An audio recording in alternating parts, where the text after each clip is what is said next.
naisip? Kailan mo naramdaman na di mo na ako mahal? Paano mo nalaman na hindi magtatagal? Hi guys! Excuse my look right now because kakatapos ko lang maghilamos. And I just want to prep this kasi baka makalimutan ko pa. So I got myself an AirTag for my luggage kasi tuto na po ako at na-trauma na po ako ng sobra-sobra sa nangyari sa luggage ko nung nag-travel ako to Singapore for a couple of days. Yes, I swear, kung hindi ko yun pinaglaban, baka nakarating ng Singapore yung luggage ko, pabalik na ako dito, nasan ako. So yeah. Ay, kiss ka. I am currently on my way home. Like literally 2 minutes away from home. And I'm leaving tomorrow. So I have less than 24 hours here. And I just realized I'm not yet actually done packing. I think. Like, galing ko lang ng date with the girls. Tapos, I was gonna meet Shalu, pero I don't think she's available at this time. So, probably next time, pagbalik ko na lang, saka ko siya may meet. Same thing with, Pat. Ulit.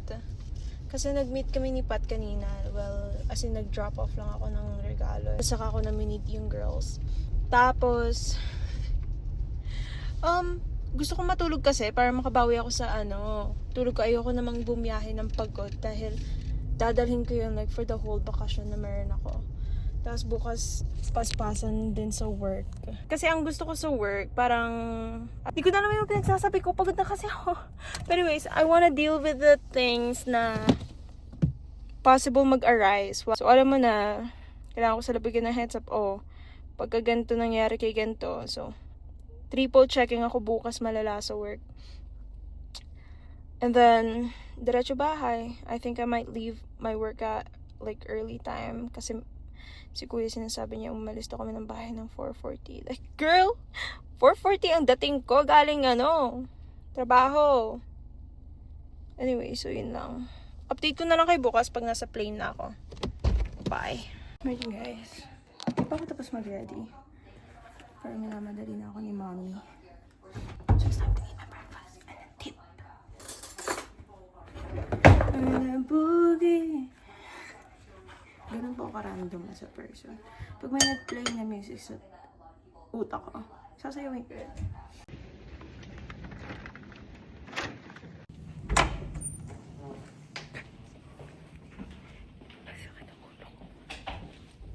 Go na po. Sira pa yung lock na to. Ayan.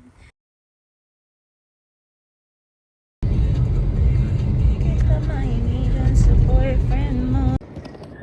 Ang layo ng gate ko, Asa US side. Ay, US side na departure na ako.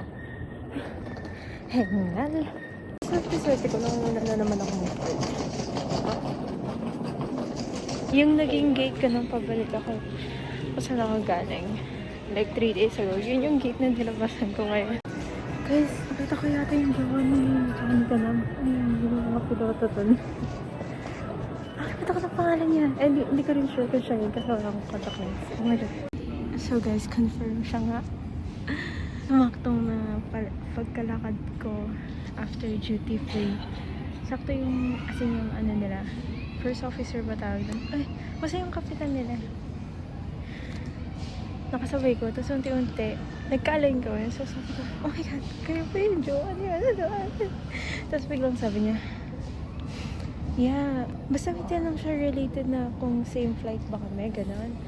Tapos sabi ko, anong oras pa ba flight niyo? Basta may 10:45. Tapos biglang tinanong ko, anong airline po? Genuine naman yung pagkakatanong ko. Like, aware ako, mag-jowa sila. Pero hindi naman ito the point na eksaktong alam ko kung saan airline nagtatrabaho yung jowa niya. Pala yung jowa niya. Buti na lang hindi ako nagbanggit ng kahit anong airline na kung ano sasakyan ko. Ay, grabe. Naano ko oh my God. Such a lucky day. guys! I'm in Hong Kong! So guys, ang gulo ng buhok ko. Dito na ako sa Hong Kong. Natatain ako. So, kailangan ko na makarating ng lounge. So,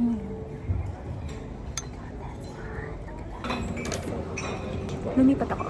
Kanina sa breakfast lounge hall. Pero same area, di siya nito. Ito, lunch na to. Tapos umorder pa ako ng wonton. And excuse my look kasi talagang mabilis ang fresh na po kanina para makakain ng maayos. And after this, after kumuha yung wonton noodles ko with the steam bun, I'll go around. Kasi medyo malayo dito yung gate ko. So yeah. Ay, actually, yung center. Pero natatain na ako. Guys, di ba pusa ka agad? Anyways, mag-guard over Versosa kaya ako. Pero nandito na ako. And I'm just waiting for my son to. Super oily na po.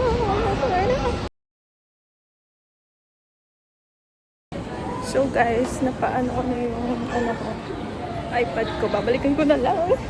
Wala yung gumawa ng iPad ko. Ay, ano yun? Empty. Nasaan po sila? Hindi ko din alam.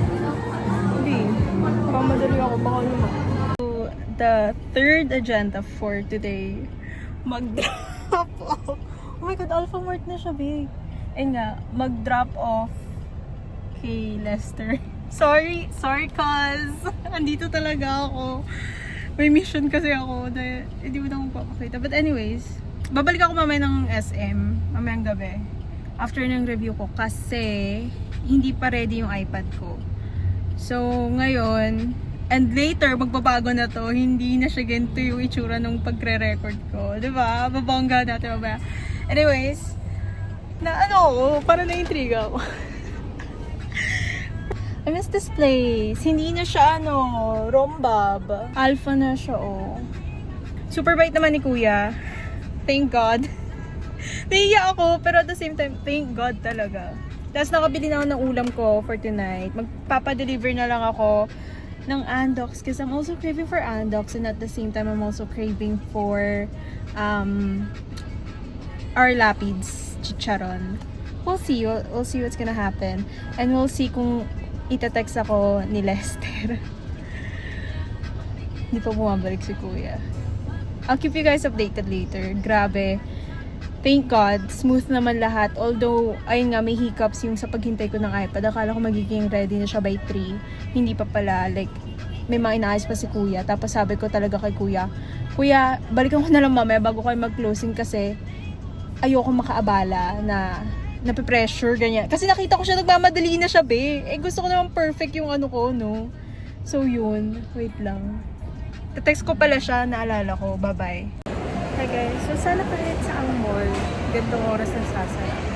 Baka naman. Charot. Bye. Hi! Guess what I'm watching? Boosh! Gia. Hay nako, Jeremiah Ong. Hay nako, Jeremiah Ong talaga. Anyways, guys, I'm gonna rest na kasi kanina habang nasa nasa motor. B. Nararamdaman ko ng antok. So, kailangan ko na i-resto para tomorrow early tayo. Tapos, alam niyo na. Papagupit pala ako tomorrow. Good morning, guys. Aga ko nagising. 3:20 something. So, nanood muna ako. On the wings of love. Tapos magre-review ako in a bit. Oh yes, thank you Lord. Bye. Good morning guys! It's January 25, 2025 and guess what? Pakinggan nyo to Lucky day ko talaga to. Kung makita mo po ito, Maniniwala tayo sa TikTok, syempre. 2025, you're very lucky. I know. Dahil sa January 25th, magkakaroon po ng isang magandang cosmic Hindi ko pa siya event. tapos Ito ay matuturing kong parade ng mga planeta. Ang lahat ng 7 na planeta ay mag-a-align ng araw na ito. At habang nangyayari po ang mga ito, magkakaroon po ng isang major shift ang universe wherein ang energy po or energy ng manifestation ay napakalakas. Ito po ay isa sa pinakamalakas na araw upang tayo ay mag-manifest. Kaya nandito po ako ngayon upang ibahagi sa inyo or i-share sa inyo ang aking gagawin. ng January 25, 2025. Don't forget to share this video ha, because sharing is caring. So tatlo lang po ang ating kakailanganin. Papel, laurel, at panulat. Wala akong laro. Nakita ko ulit siya. Good morning! Aking nararamdaman. It's 6 a.m. and I'm about to have my breakfast para tuloy-tuloy na. After this, I'm gonna get ready and then... At gagawin ko para lang sa'yo. That's what I'm gonna have for breakfast. Mango bread by Marby. And I'm telling you guys, super sarap nito. At ang maganda pa, cholesterol-free and bromate-free. Hindi ko man lang alam yung ibig sabihin ng bromate, pero masarap siya. Feel ko healthy siya. And also, to pair it with Pick Up Coffee, brown sugar, ano siya, latte. I've never tried it, so I was gonna get the mocha, white mocha, caramel, pero hindi ko pa kasi doon na-try. And yung white mocha, na-try ko na siya. Chika ko lang. I remember when we went to Balera. Siyempre ako yung nakatako sa groceries noong time na yun. Like, me and my friends, ganyan. Ako yung nag-aya, ako nakatako sa groceries. Doon dapat. Well, that's out of topic. And that's, like, for something else. But anyways. Bumili ako ng ganito. And my friends loved it. I was like, yeah.